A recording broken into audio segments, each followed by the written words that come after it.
Alrighty, well, Professor Kim, thank you very much for joining me. Welcome. Thank you. You mind beginning by giving us some background on your academic work and what you do now? Well, academic work, I graduated in New York. I went to college and earned my bachelor's degree in psychology.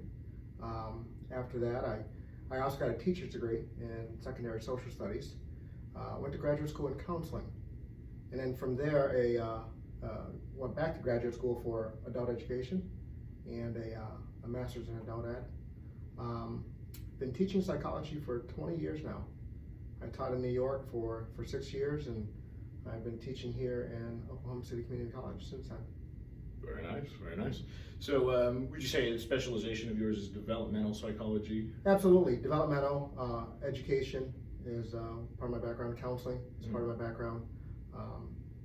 Pretty much so. Gotcha. So let's say you're talking to somebody who didn't know what learning was. How would you begin to describe what human learning is?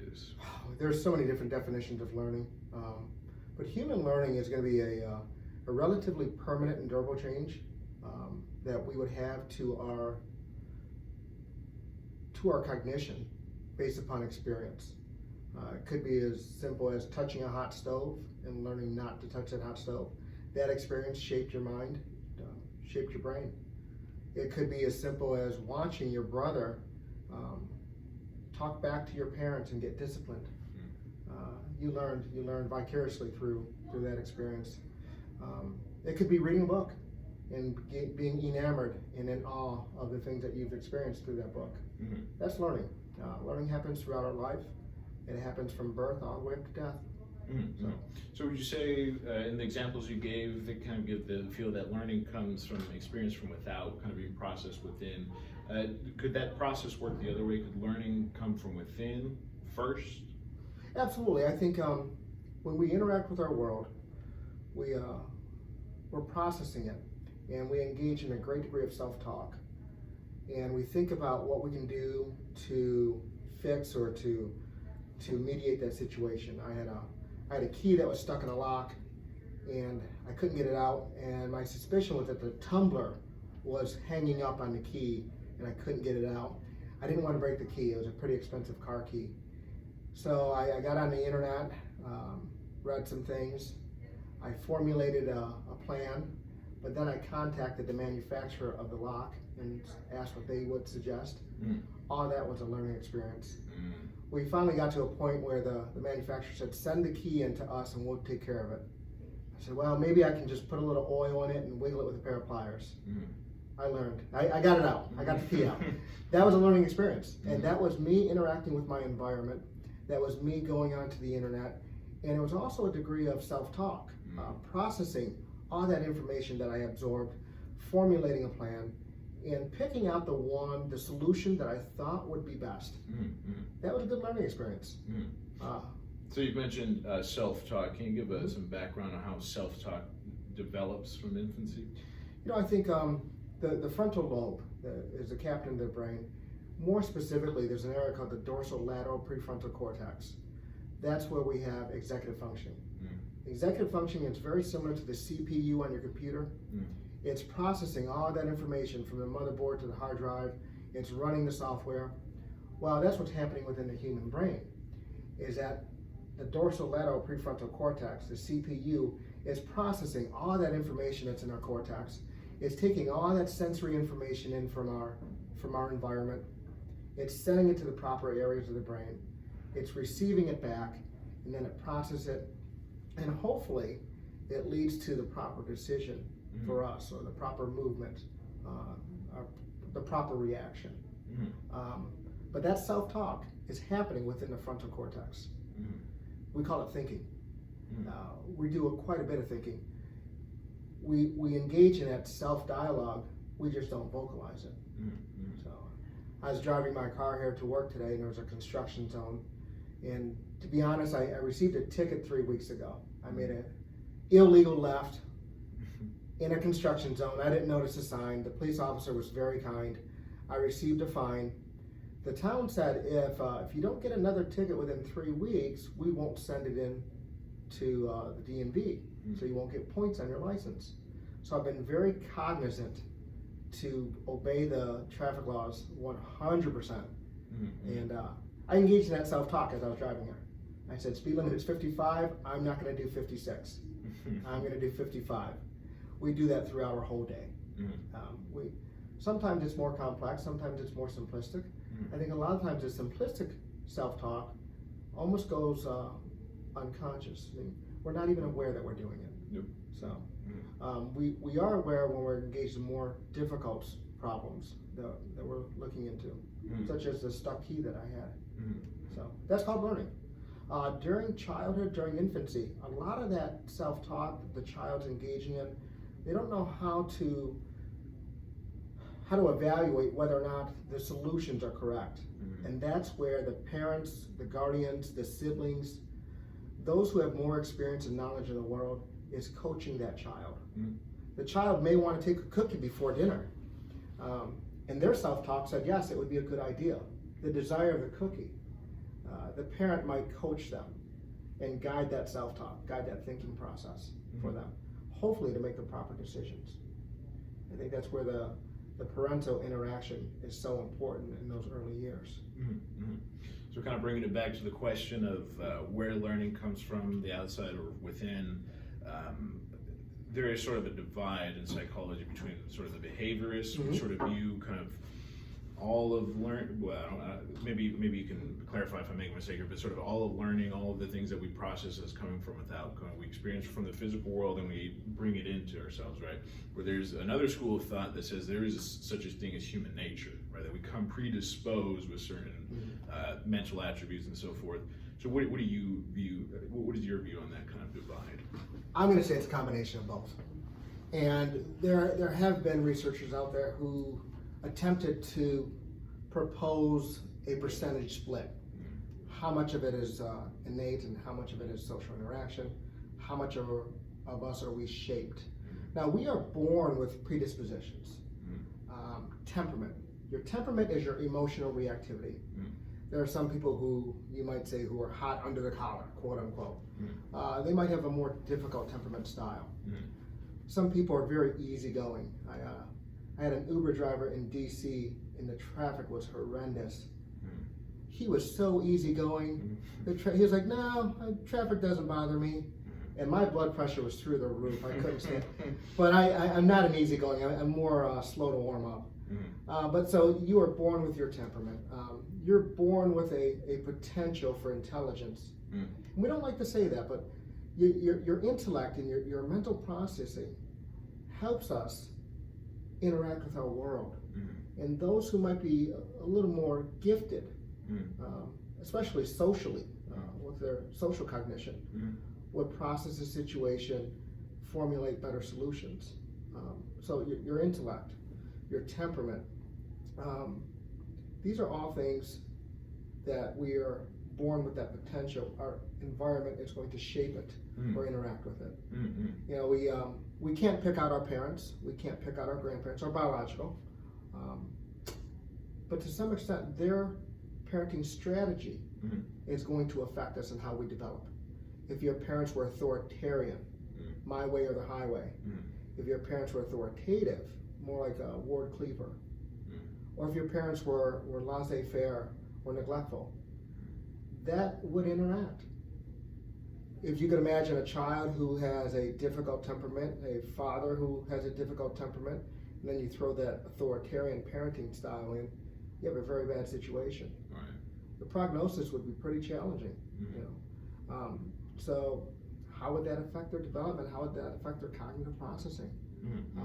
Being stressed out all the time would prime you for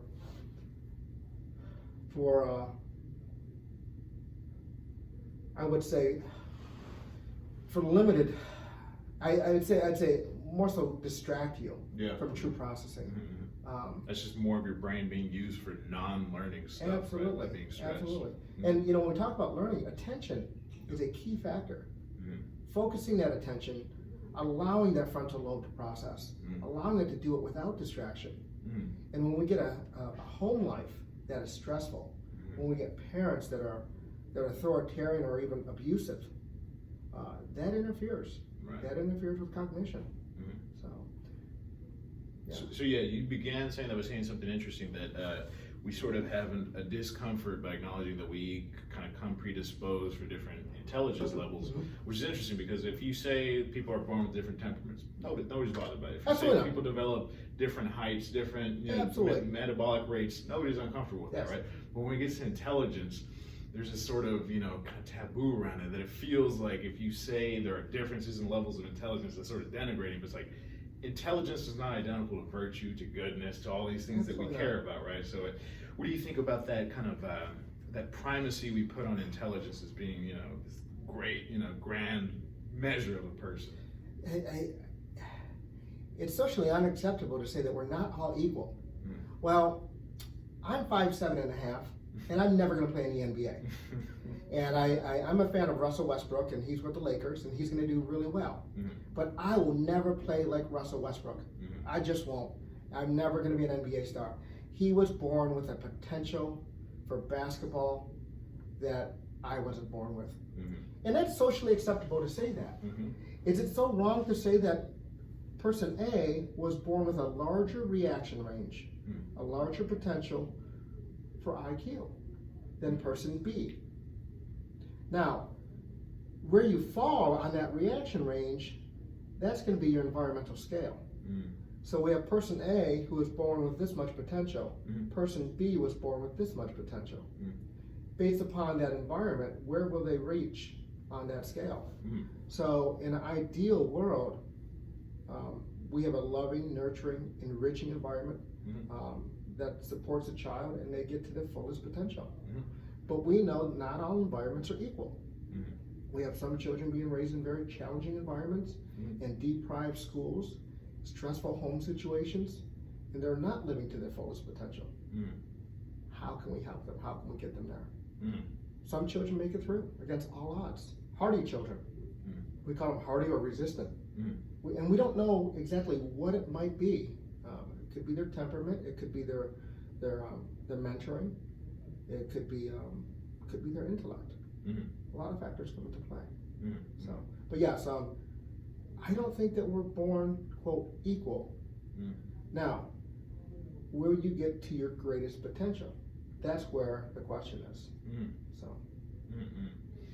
Yeah, and so what do you think about, I guess, the importance of loving kindness in parenting, right? Because you can have parents that are not formally educated or not even very intelligent and still raise very intelligent children, right? Absolutely. But if you have parents that are not loving, not caring, don't, at birth, don't give proper affection, contact, language to a child, that can really affect their cognitive abilities later. So what do you think about that kind of balance between the emotional loving kindness and the rational intellect? You would hope that all children were loved, were cared for, held, caressed, played with, interacted with. Some children receive less of that, and that's a shame. I think some of the grossly deprived environments, we have research studies from orphanages, and we see that children who are grossly deprived of love and social interaction develop literally diseases, I would say, psychosocial dwarfism or even non-organic failure to thrive. Most children aren't in that situation, but they are, it's less than ideal. My hope would be that they were hardy or resistant, resilient children, and my hope would be that there was another loving, caring adult that child could develop a secure attachment with. That adult could be a grandparent. So mom or dad or whoever in the family could be as dysfunctional as all possibility. If that child could attach to a loving grandparent that would shelter them and buffer them and do the best they can to help that child, that would be a better situation. Right. Or if it will be an older sibling, that would be a better situation. And we see that children do attach to teachers. They attach to counselors. They attach to coaches. This is why it's so important for us as adults to take care of our children, even if they're not our own.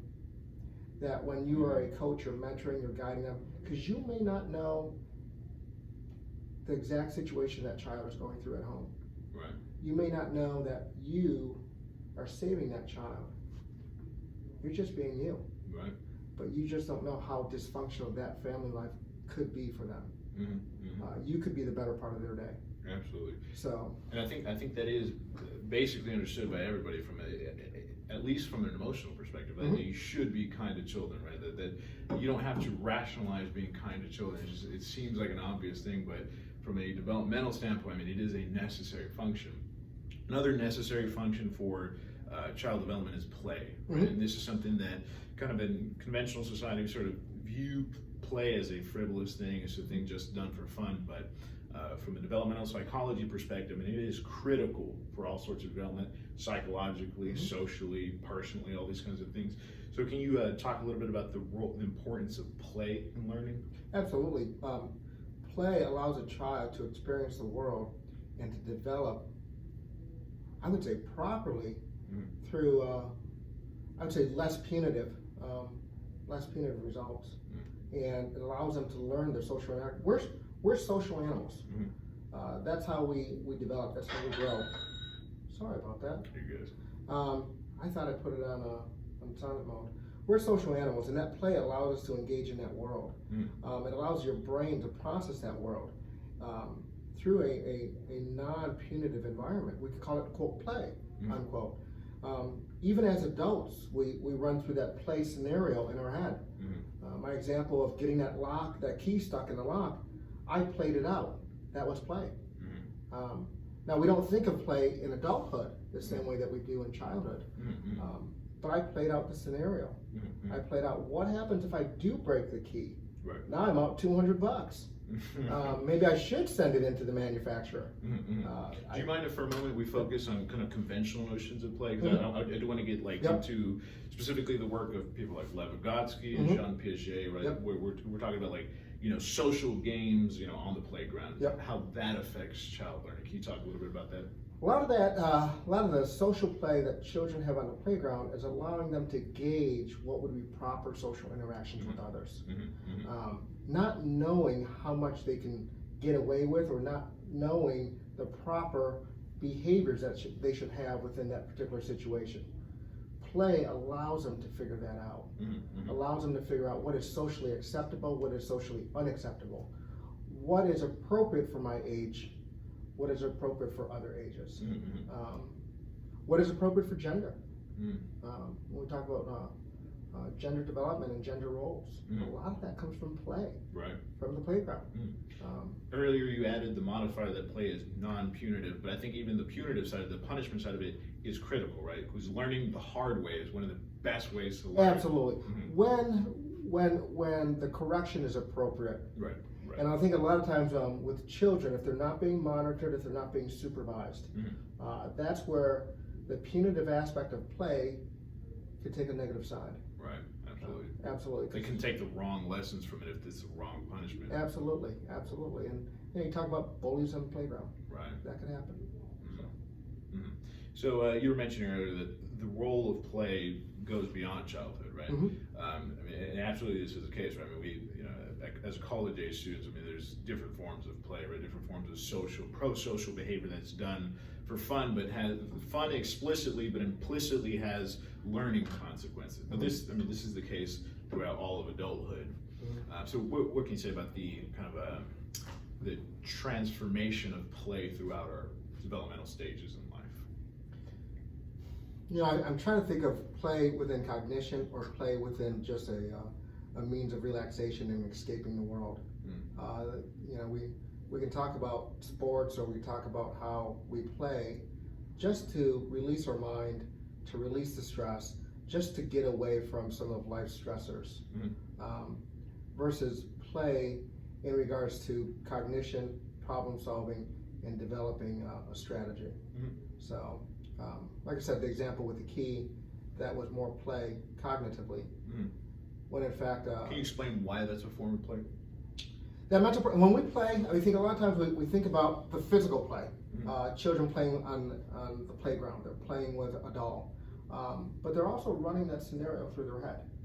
And that's what we are doing as adults, is that we are playing. We're playing cognitively, in our own thought process, in our own dialogue, our own speech. And that play is a form of learning, it's a form of problem solving. Whereas if we were to go play ultimate frisbee, that's just a release. Right. It's a release from our daily life. Mm-hmm. So to bring it back into the cognitive sphere, specifically with like the work of Lev Vygotsky and some of these people that focused on the zone of proximal development. So would it be fair to characterize the zone of proximal development as kind of like the cutting edge of what you're cognitively capable throughout life, right? What's at the very edge of your reach? Can you talk about how that? Absolutely. Meaning that that ZPD is where you are ready to learn for that particular task. My example with Russell Westbrook, I haven't played basketball in probably 20 years. It would be a challenge for me to do a proper layup. So with Vygotsky's theory of ZPD, I'm going to need a coach. And that coach needs to develop a lesson that was within my range of ability. For right now, that range of ability is doing a proper layup. That is within my range. That coach is going to get me to the top of that range, to the top of my ZPD. And once I get to the top, they're going to step back and they're going to let me reach that goal. It's going to be challenging, but I'm going to reach that goal on my own. And once I get to that goal, they're going to actually raise the goal again. Just a little more. Right? And they're going to coach me. And that coaching is key. According to Lev Vygotsky, we learn through our social interactions from those who mentor us. And so that coach would be my mentor. Beyond that layup, I'd probably have to do, let's say, some 3-point shots, and maybe, hopefully, we'll lower the rim and I'll do a slam dunk. To build the confidence, to right? build the confidence. To reinforce positive outcomes, right? But physically, I will never slam dunk a 10-foot hoop. And that's what we're talking about, is that I am just restricted by my genetics. Right. I'm 5'7.5". I'm just not going to do it. I can slam dunk an 8-foot hoop, but the NBA's not going to lower their hoops for me. So yeah, according to ZPD, that coach, the mentor, needs to support, we call it scaffolding. They need to provide the proper amount of scaffolding or support until that person can get to that goal, and then we pull our support away and they reach that goal. And then we increase it. And with time, they're going to become more skilled. Very similar to a mechanic. If I'm just learning how to repair cars, I'm not going to take apart a transmission. I'm going to do oil changes. I'm going to rotate tires. And as I become more skilled, the task will become more difficult. The master mechanic will know how to coach me based upon their expertise, and they will develop that lesson appropriately. So getting into kind of Jean Piaget's work, one of the most interesting observations is that especially little kids about 3 or 4 years old can successfully play a cooperative game and have a functional unity to their play, right? But if you separate each individual kid and ask them what are the rules of the game, what are you doing, they can give totally disparate results, right? But yet when they're all together, they can function, right? So explicitly the knowledge they have might not be the same, but actually their behavior is one cooperative game. What can you say about that? They're reading their social cues. They're absolutely reading their social cues, and they're feeding off of each other. And they're monitoring and adjusting their behaviors to fit the social environment.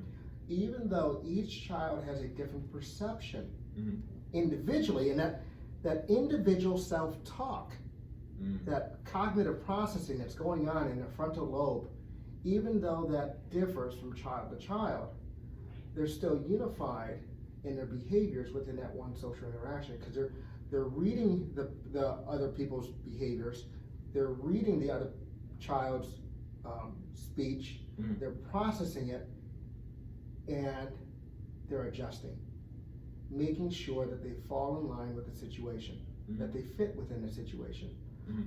In adulthood, we have a thing we call it code switching, CODE, that you as an individual, you walk into this new environment and you assess that environment, and then you make small adjustments to your behavior and your mannerisms to fit into that environment, to be a part of that environment.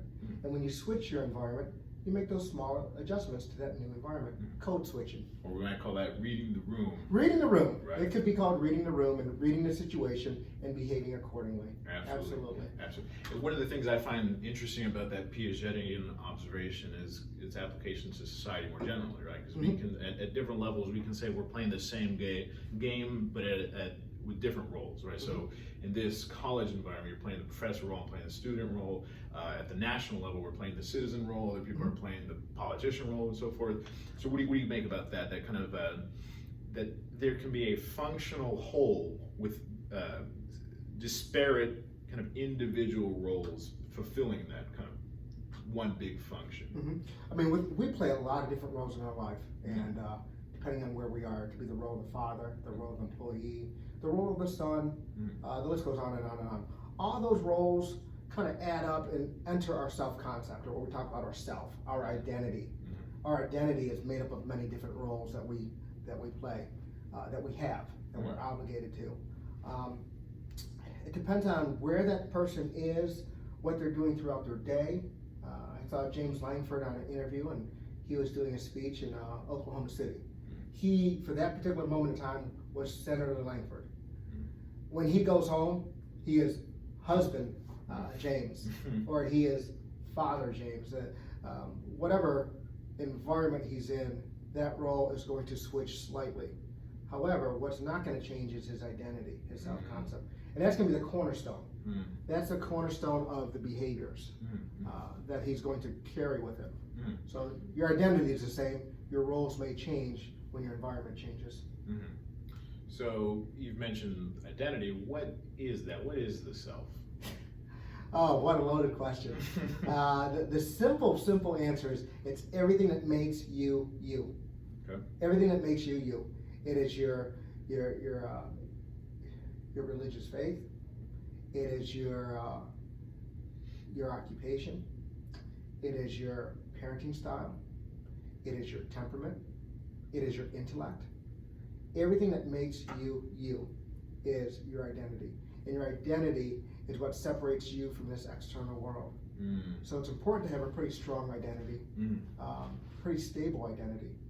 There are some who have shaky identities. We can talk about a low self-esteem, some would call it, or we use the phrase low self-worth. When that self is weak, it's easily manipulated. It's easily changing from environment to environment. When your self-worth is high, it creates consistency in your life.